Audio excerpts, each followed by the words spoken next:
Il existe un aliment auquel les civilisations anciennes faisaient plus confiance qu'alors. Une plante si fiable qu'on l'emportait dans les tombes, destinée à nourrir la vie au-delà de la mort. Pendant des milliers d'années, elle a nourri les peuples à travers les sécheresses, les famines et les effondrements. Aujourd'hui, les autorités agricoles du monde entier la classent parmi les mauvaises herbes les plus dangereuses de la planète. Elles publient des avertissements à son sujet. Elles conçoivent des produits chimiques pour la détruire. Elles ont bâti toute une industrie autour de son élimination. Cette plante produit plus de calories par hectare que la plupart des cultures modernes. Elle survit là où le blé et le maïs échouent. Elle n'a besoin ni d'engrais, ni de pesticides, ni de machines. Et c'est précisément pour cette raison qu'elle est devenue une menace. C'est l'histoire d'un super aliment que l'on nous a appris à détester. D'un aliment rebaptisé « mauvaise herbe ». Et d'une question qui reste encore sans réponse. Pourquoi une plante qui a nourri l'humanité pendant des milliers d'années a-t-elle été effacée de notre système alimentaire ?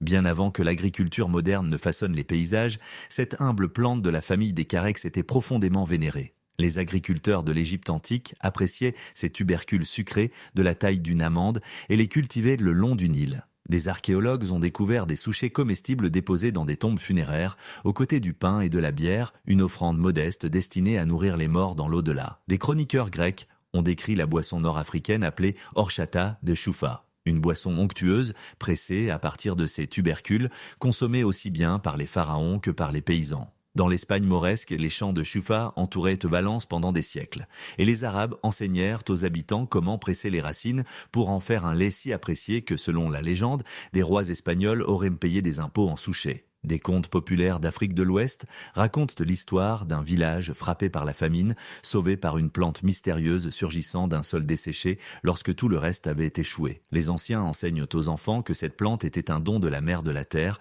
une promesse que la vie perdure même en période de sécheresse. Pour les éleveurs nomades Peuls, les souchets séchés constituaient des rations de secours transportées à travers le Sahel. Dans les Amériques, les peuples autochtones découvrirent une plante similaire et utilisèrent ces tubercules comme farine bien avant le contact européen. Il semble que chaque culture ayant rencontré cette plante l'ait intégrée à sa propre mythologie. Une telle révérence n'est guère surprenante lorsqu'on considère son impact. En période de pénurie, les tubercules de choufa pouvaient être conservés pendant des années, moulus pour faire du pain ou pressés pour en extraire de l'huile. Ils apportèrent protéines et graisses durant les saisons difficiles. Comment une culture qui a contribué à soutenir des civilisations anciennes a-t-elle pu sombrer dans l'oubli ?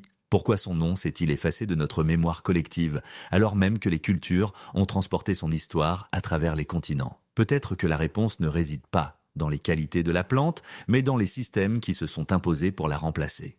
Le secret de la résilience de cette plante se cache sous la surface du sol. Ce qui ressemble à une simple herbe en apparence dissimule en réalité un réseau dense de rhizomes souterrains. À chaque saison de croissance, ces rhizomes émettent des dizaines de pousses, chacune produisant un petit tubercule riche en énergie. Contrairement aux cultures annuelles qui doivent être replantées chaque année, cette plante se renouvelle automatiquement. Son système racinaire s'étend à la fois horizontalement et verticalement, ce qui lui permet de survivre dans des sols compactés ou pauvres en nutriments. Lorsque la sécheresse survient, la plante se retire dans ses tubercules et attend. Lorsque l'eau revient, elle repousse sans aucune assistance. Elle tolère les inondations, la chaleur extrême et le froid, des conditions qui détruisent la plupart des cultures conventionnelles. D'un point de vue nutritionnel, ces tubercules sont des sources d'énergie exceptionnellement denses. Ils contiennent des niveaux élevés de graisses saines, principalement des acides gras monoinsaturés similaires à ceux de l'huile d'olive. Ils fournissent des glucides complexes sous forme d'amidon résistant qui nourrit les bactéries intestinales bénéfiques et stabilise la glycémie. Leur teneur en fibres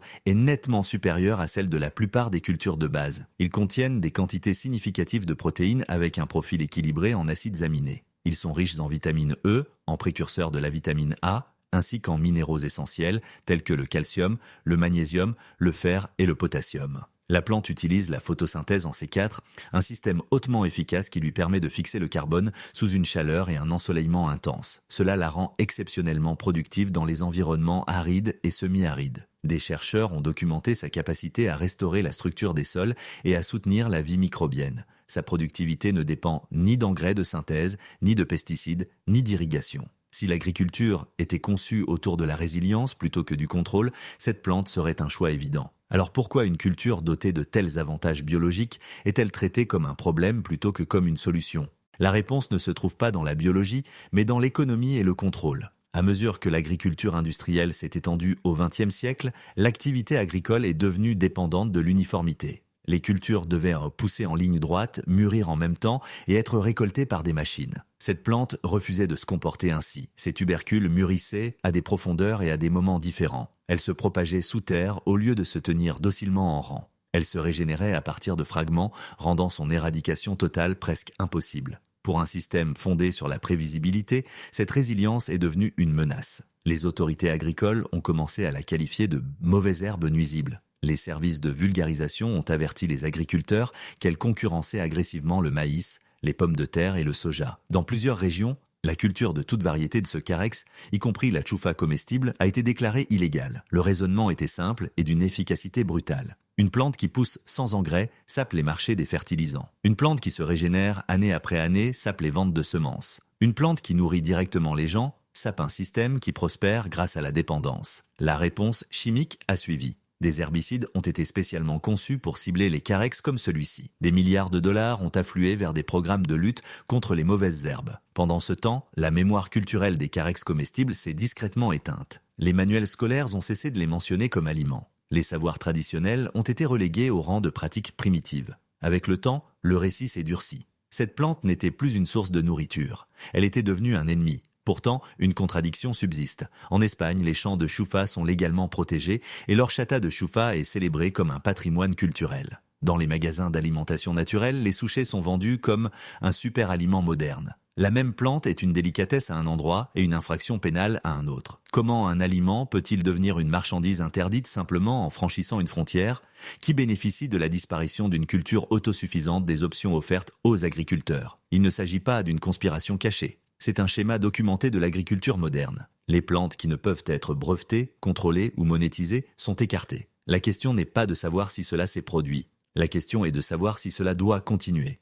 Dans des coins discrets du monde, l'histoire commence à changer. Alors que les champs industriels continuent de pulvériser et de supprimer, de petits agriculteurs, des chercheurs et des communautés autochtones posent une autre question. Et si la mauvaise herbe n'avait jamais été le problème? Dans l'est de l'Espagne, des cultivateurs ont préservé la culture traditionnelle de la choufa pendant des générations en perfectionnant des techniques permettant de récolter les tubercules sans détruire le sol. En Afrique de l'Ouest, les souchets n'ont jamais disparu et sont restés un aliment de base vendu sur les marchés, consommé cru ou trempé pour préparer des boissons sucrées. Ces dernières années, les climatologues et les agronomes ont commencé à s'y intéresser. À mesure que les sécheresses s'intensifient et que les prix des engrais augmentent, les cultures capables de survivre sans intrants ne paraissent plus primitives. Elles paraissent nécessaires. Les universités commencent à étudier les carex comestibles non plus comme des nuisibles, mais comme des cultures résistantes au climat. Les chercheurs documentent leur capacité à restaurer la structure des sols, à soutenir la vie microbienne et à produire des calories là où le blé et le maïs échouent. Des entrepreneurs transforment les souchets en lait végétal, en farine et en huile. Ces produits nécessitent une fraction de l'eau utilisée par les amandes ou le soja. Dans les cercles de l'agriculture régénératrice,